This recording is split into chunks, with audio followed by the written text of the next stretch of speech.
Welcome to our worship service at the First Unitarian Society of Ithaca.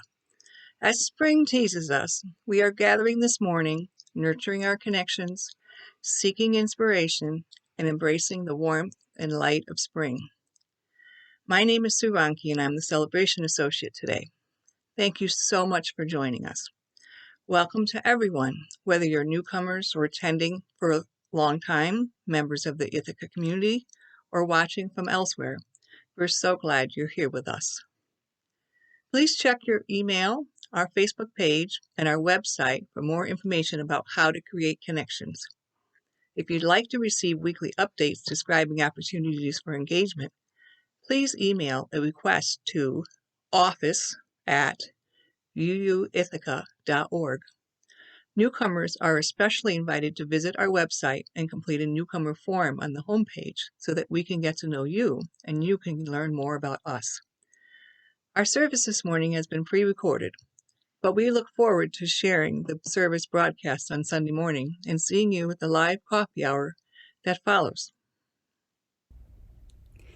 Our opening words this morning come from Krista Flanagan. They're called Embracing the Unexpected. What if everything always went according to plan? At first, we might accomplish more of what we think we need to accomplish. And it may seem less stressful at first, being able to anticipate what happens next. But after a certain amount of time, and that amount would vary person to person, the once comfortable predictability would become less comfortable and boring.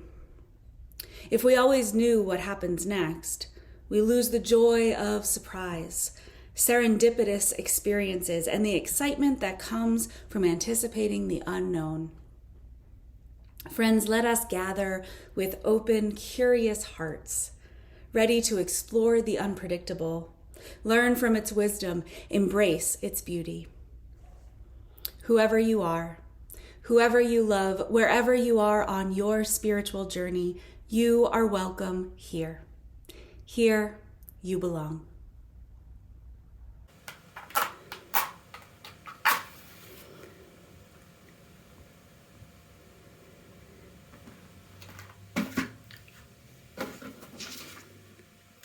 We light this chalice for the warmth of love, the light of truth, and the energy of action.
Good morning, friends, and happy May.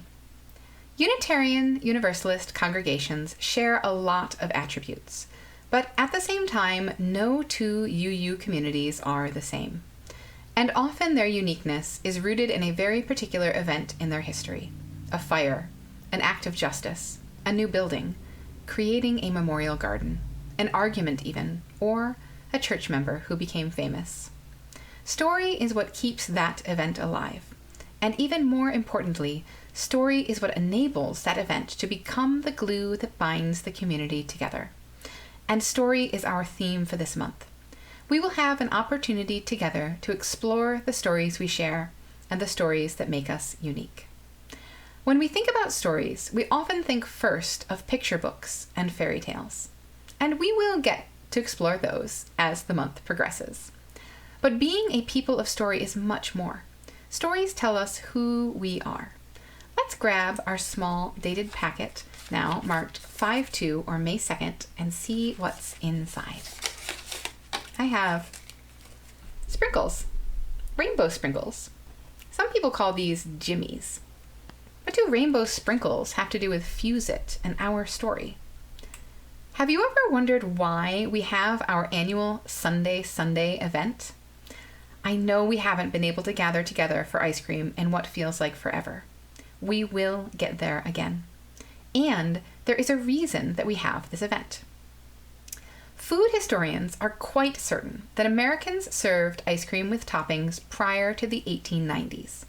But the combination only became a sundae when somebody viewed the completed dish as new and unique, distinct enough in preparation, presentation, and taste to be worthy of a special name. That's exactly what happened in Ithaca in 1892. Here is how the story goes.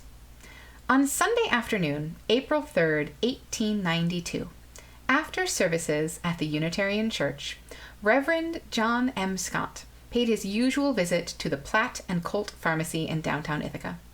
Shop proprietor Chester C. Platt was church treasurer, and he met often with Reverend Scott for conversation after services. Seeking refreshment for himself and the Reverend, Platt asked his fountain clerk, DeForest Christensen, for 2 bowls of ice cream. But instead of serving the Reverend plain vanilla, Platt took the bowls and topped each with cherry syrup and a candied cherry. The finished dish looked delightful and tasted delicious, so much so that the men felt obliged to name the new creation. After some debate, Reverend Scott suggested that it be named for the day it was created. Platt concurred, and the first Cherry Sundae was born. Ithaca has extensive history and documentation supporting the ice cream sundae's creation here in 1892. The information is so specific, the city can almost pinpoint the exact hour the first ice cream sundae was served. In fact, the oldest written evidence comes from Ithaca for inventing the ice cream sundae. If you search Cherry Sundae, you can find an ad from the Ithaca Daily Journal, April 5th, 1892, that remains the oldest known record of the Sunday's creation. That's a little bit of fun history about our faith community here in Ithaca. But what about the greater Unitarian Universalist faith? Where did it come from? Here's a different story about our history and John Murray, one of the founders of Unitarian Universalism. It goes like this. You never know what the wind will blow in, or which way the wind blows. The wind can change directions and maybe change your life. It happened to John Murray. As a young man, John Murray had excellent fortune blow his way. He had a fine education, a steady job, a loving wife, and a young son. Life was good. Then suddenly everything changed. John Murray's wife and son became sick and died. John lost his job, lost all his money, and was put in jail because he could not pay his bills. John was a very religious man, a universalist, who had even preached about a loving God. Now he was not sure what he believed. He felt his life was over. Friends urged him to go someplace where he could start again. He sailed for America on a ship named the Hand in Hand. The wind blew the ship toward their destination, New York. But then fog rolled in, and the ship ran aground in New Jersey instead. John and a few others volunteered to leave the ship, go on land, and get directions and supplies. As he was walking ashore, John saw a farmhouse with a small chapel or church beside it. It belonged to Thomas Potter. Thomas Potter greeted John, gave him food for everyone on the ship, and invited John to come back and have dinner with him that night.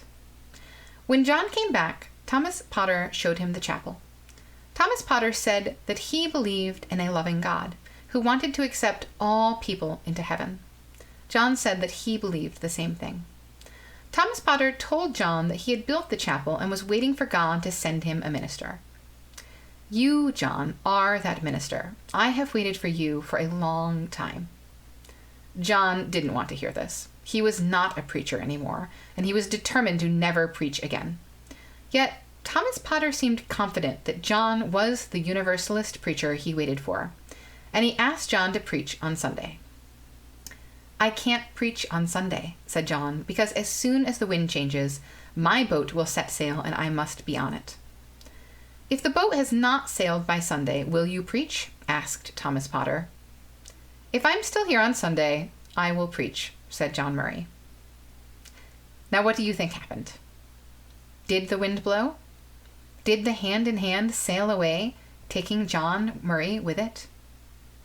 No wind blew. No ship sailed. John Murray preached on Sunday morning, September 30th, 1770, in the chapel Thomas Potter built for him many years before.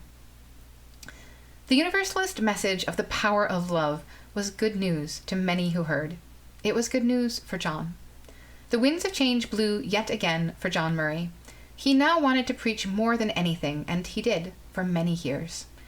And he helped found Universalism in America. He is one of the ancestors of our faith home, and we, as Unitarian Universalists, owe a special thanks to Thomas Potter. It was his hospitality that brought John Murray back to the pulpit. We also owe a special thanks to the wind that blew him in and would not blow him out. Today we heard two stories. One about the birth of a sweet treat and how it connects to our history here at Fuse-It, and one about the history of this faith tradition. The stories of our past are important. We look to them for guidance about how to live our own lives and how to shape our future. I wonder, what stories will they tell about all of us in the times to come? Each week we take time together to hold in our hearts those circumstances and people who are bringing us joy and those for whom we are feeling great concern. Now is a time in our service where we share our joys and our sorrows.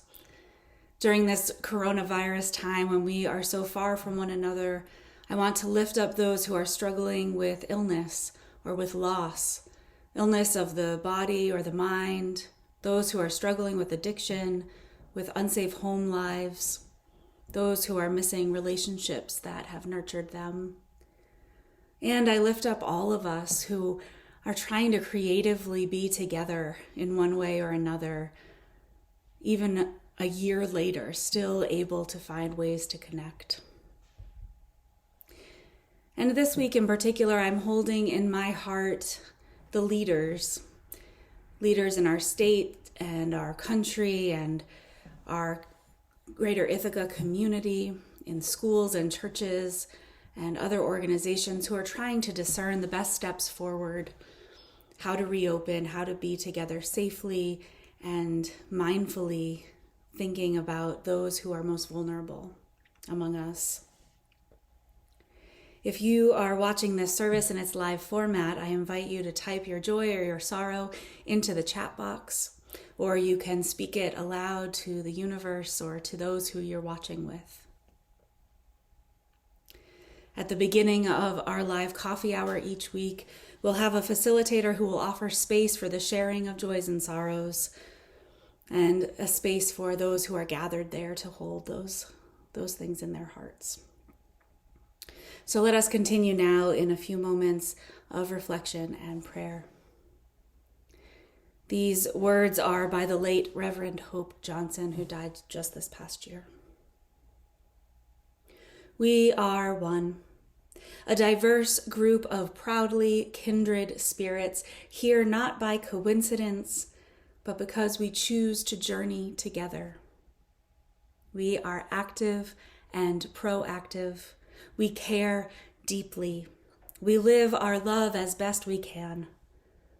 We are one, working, eating, laughing, playing, singing, storytelling, sharing, rejoicing, getting to know each other, taking risks, opening up, questioning, seeking, searching, trying to understand, struggling, making mistakes, paying attention, asking questions, listening, living our answers, learning to love our neighbors, learning to love ourselves, apologizing and forgiving with humility, and being forgiven through grace, creating the beloved community together. We are one.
Each week, we take an offering to sustain the important ministries and programs of this congregation and its presence in Ithaca. The giving information will appear on your screen in a moment during the offertory music. Giving to the plate is important. It's a symbol of our gratitude for this service and our ongoing commitment to support the work of this church. The first time you give the text link, it's a longer process, but after the initial information is entered, the following donations are quick and easy. So please take a moment and give through either the text option or the giving button on the home page of the website. May these gifts bring about connection, inspiration, and engagement within these walls and beyond.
Our reading this morning are words by Adrienne Marie Brown from her piece called Ripe Conditions.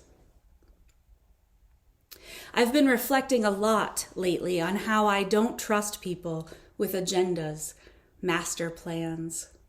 I think of those people as trying to create a new story for others, placing a massive end on the story, a period that only they can see. For me, storytelling is an emerging process, a pollination-style intimacy, where the results can't be fully predicted as the conditions shift. In my experience, the best storytelling is the best organizing. It's rooted in a truth people have experienced, has some magic in it, and something to long for, a moment of beauty. But it is co-created as it is lived. No one can see the end of it. That allows people to stay present in the moment and attend to the work before them with intention, seeing the story unfold with themselves in it rather than directed with themselves just outside the frame. As Unitarian Universalists, one of the sources we draw upon is the words and deeds of prophetic people. This means that we choose to find pieces of truth and wisdom all around us, and especially in the ways that people communicate and behave. What this also means is that we might be surprised by the wisdom we find in unexpected situations and places. Yes, we draw from poetry and literature, and we also draw from novels and science fiction and contemporary music lyrics. Wisdom can be found in unexpected places. For instance, some of the best wisdom I've seen about how to live out the stories of our lives comes from improv. Improvisational comedy is a type of live theater where the story unfolds in the moment. And this type of theater is unscripted and unplanned, which makes it open to the creativity of the players and often hilarious. I think that improv offers us many ways to be active players in the unfolding of our lives. And I think in this moment that we are in this transition moment, in this COVID world, improv could teach us a lot. Improv creates the opportunity for us to shape the story. And this is just as Adrienne Marie Brown invited us to do this in our reading this morning. If storytelling, and really if life, is to be an emergent process, then we've got to learn to play by a new set of rules. This set of rules is not what we've been taught by our dominant culture. It's not a set of rules that requires me to hold the knowledge and you to seek the answers. It's not about being right or wrong. It's not about stringent definitions of good or bad. It is a set of rules that lays the foundation for a newness to bloom and take shape, one that's only possible in this moment and with these particular people. And this is where improv comes in. There are lots of pieces of wisdom from improv that can help us in our lives, but I'm going to focus on just a few today. The first rule of improv is to say yes. And this may seem simple, but it can be hard to do in practice. When confronted with a new idea or a challenge or an alternative understanding to something, many of us have this tendency to avoid or turn away or to say no. We like to find the reasons why the things we don't understand aren't possible. We want to say no to the ideas and experiences that are new to us or that we cannot control, or we want to go back to the way that is comfortable. But improv invites us to stay in the moment and to say yes. Improv wants us to affirm this thing, circumstances, people, events, whatever it is. This means saying yes to what our partner has created, to surrendering some control and allowing this thing some air to breathe. So the first rule is to say yes. The second rule of improv is to say yes and. So we're not only affirming the thing, but adding to it. We're bringing ourselves and our creativity to the table.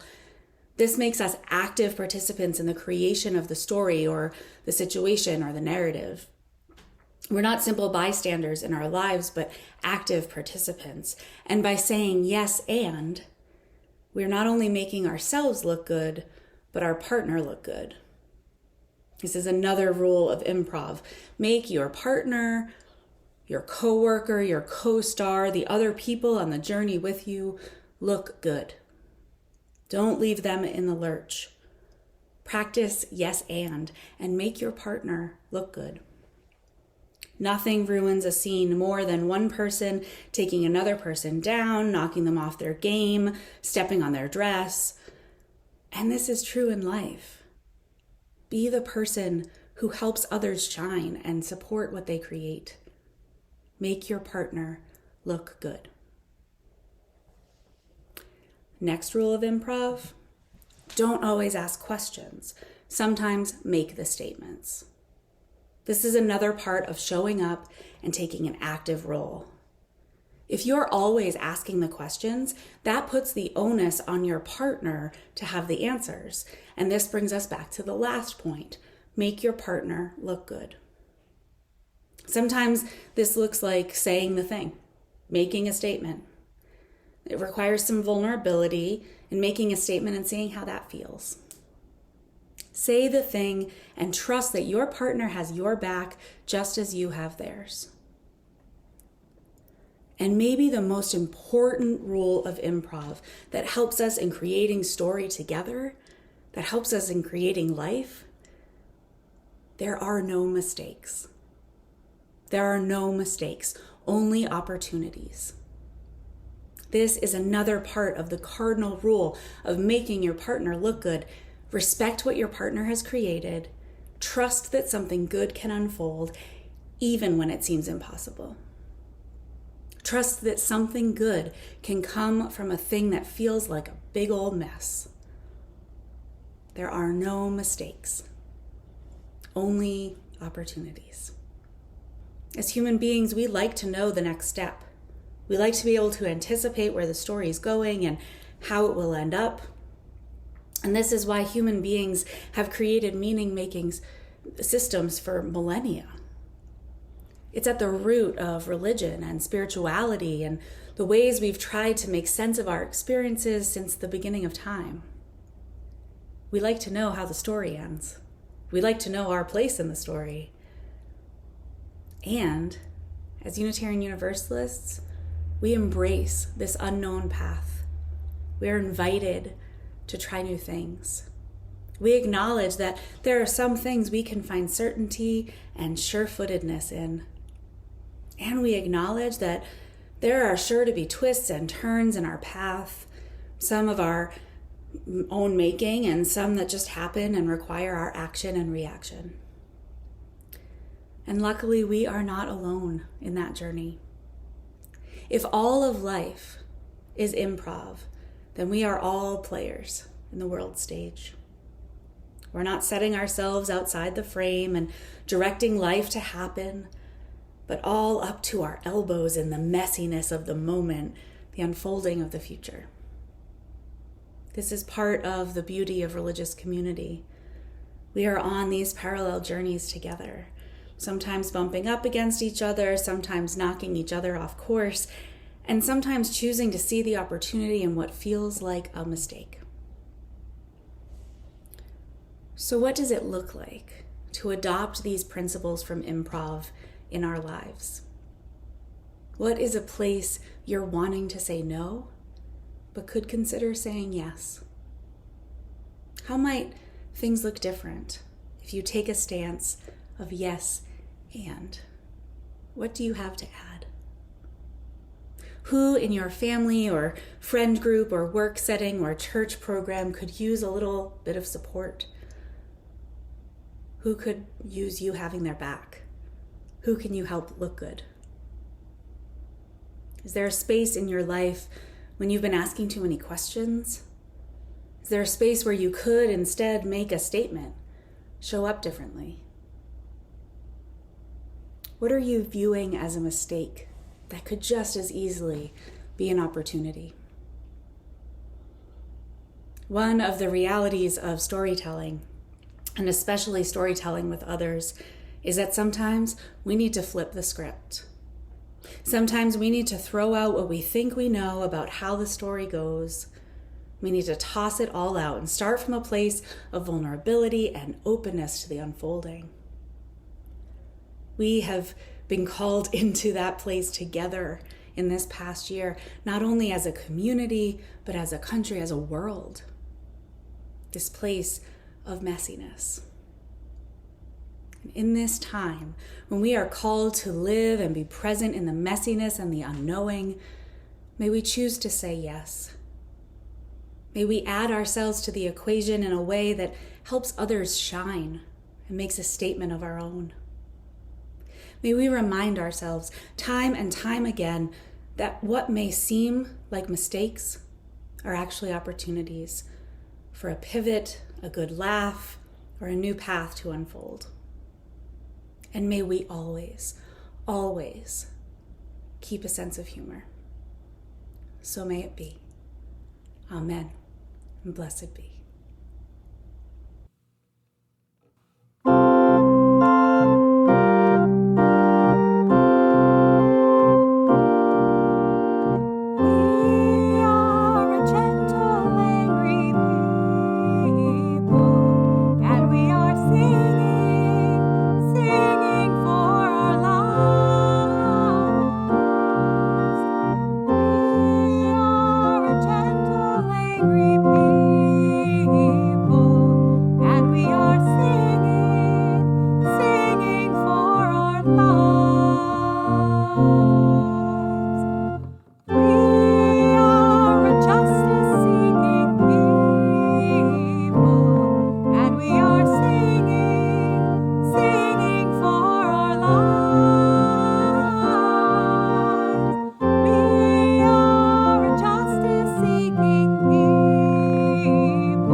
As we extinguish our chalices, we do not let go of the hope and courage that they represent.